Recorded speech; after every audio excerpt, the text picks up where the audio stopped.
আলোচনা এবং আন্দোলন একসাথে চালিয়ে যাচ্ছে ককরোচ জনতা পার্টি সিজেপি।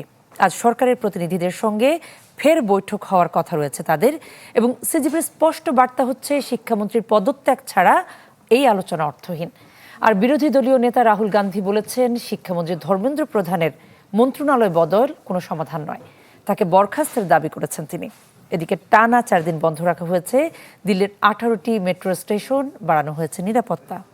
ভোগান্তি ভুলে চলে আসুন রিগালে, ওয়ারেন্টি সহ স্টাইলিশ কালেকশন নিয়ে রেডি রিগাল ফার্নিচার।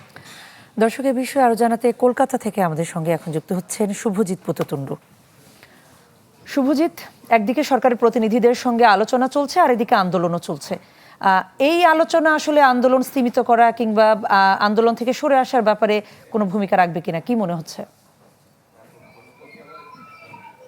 কণা, প্রথমেই বলি আমরা এই মুহূর্তে কলকাতায় না, আমরা রয়েছি দিল্লিতে। দিল্লির একেবারে আপনি যদি দেখতে পারেন যন্তর মন্তরের সামনে এখন আমরা অন্তত 4টে ব্যারিকেড ক্রস করে কোল ভবনের এলআইসি ভবন পার করে, অর্থাৎ যেটা আপনি যেটা বলতে পারেন এটা হচ্ছে একেবারে সংসদ ভবনের যে রাস্তা, এই রাস্তার 4টে ব্যারিকেড এখন আমরা পার করে এগিয়েছি। তবে আজকে কিছুক্ষণ আগে আপনি যদি দেখেন এখানে কিন্তু ভিড় সেটা কিন্তু কিছুটা নিয়ন্ত্রণের বাইরে আবারও গিয়েছে, এবং তারপর এইখান থেকে কিন্তু একেবারে দিল্লি পুলিশের যারা আধিকারিক তারা পরপর টিয়ার শেল ছোড়া শুরু করেছে, এবং এই টিয়ার শেল ছোড়ার পরেও কিন্তু এই জনতাকে কিন্তু ছত্রভঙ্গ করা যাচ্ছে না। মূলত আজ এই দুপুরের পর থেকেই নতুন করে বেশ কিছুটা অশান্তি এই পার্লামেন্ট রোডের রাস্তায় আবার নতুন করে দেখা গিয়েছে।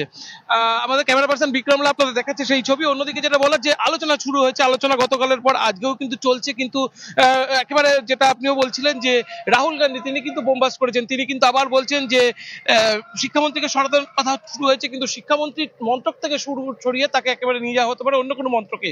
অর্থাৎ ছাত্রদের দাবিও মানা হলো, তো সাপও মূল্য লাঠিও ভাঙলো না, এমন একটা পদ্ধতি কিন্তু কেন্দ্রীয় সরকার নিতে চাইছে। কারণ কেন্দ্রীয় সরকার একেবারে ছাত্রদের দাবি শুনে বা এই বিক্ষোভকারীদের দাবি শুনে পুরোপুরি সরে আসবে এমন কোনো রাস্তা কেন্দ্রীয় সরকার রাখতে চাইছে না, তুলতে চাইছে। পরপর আলোচনা চলবে।